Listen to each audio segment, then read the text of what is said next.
Mubare 666. Uyu mubare 666 wanditswe mu gitabo cy'Ibyahishuwe 13 umurongo wa 18. Uyu mubare uteye abantu inkeke, ariko dore uko usobanurwa. Bibiliya iti: aha niho ubwenge buri, ufite ubwenge abare umubare w'iyo nyamaswa, kuko ari umubare w'umuntu, kandi umubare we ni 666. Umubare 666 ni title cyangwa izina ry'icyubahiro rihabwa uwicaye ku ntebe y'ubupapa. Ni umubare wa papa. Bibiliya iti ni umubare w'umuntu.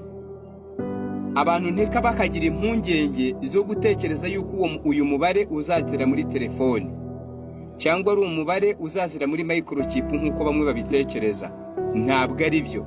Bibiliya iti ni umubare w'umuntu, kandi uwo mubare ni 666.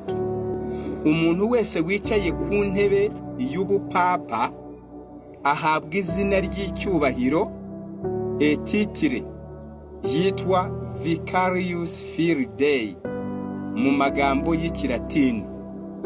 Ayo magambo akaba asobanuye ngo umusigire w'umwana w'Imana.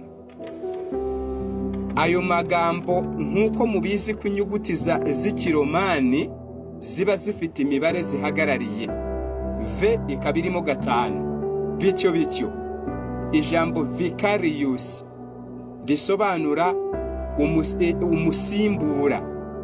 Inyuguti zirigize iyo ziteranijwe zivamo umubare 112.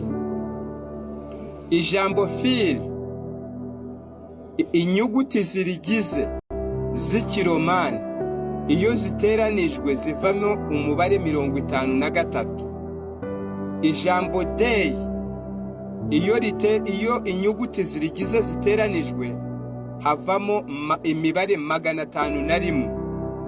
Iyo mibare yose igize ayo magambo uko ari 3 agize titire y'uwicaye ku ntebe y'ubupapa, ayo magambo akaba ananditswe ku ngofero ya papa, niyo avamo inyuguti 666, kugira ngo hasohore ibyavuzwe mu buhanuzi ngo ni umubare w'umuntu. Uwo muntu rero ni uwicaye kuri iyo ntebe y'ubwami bw'ubupapa, uwicaye ku ntebe y'ubutware bw'ubupapa. Biyumvikane neza, ntabwo 666 izaza mu muyaga, izaza muri telefoni, izaza mu ndangamuntu nk'uko hari ababitekereza batyo, izaza muri microchip. Oya, ni umubare w'ubupapa. Imana ibaha umugisha no gusobanukirwa.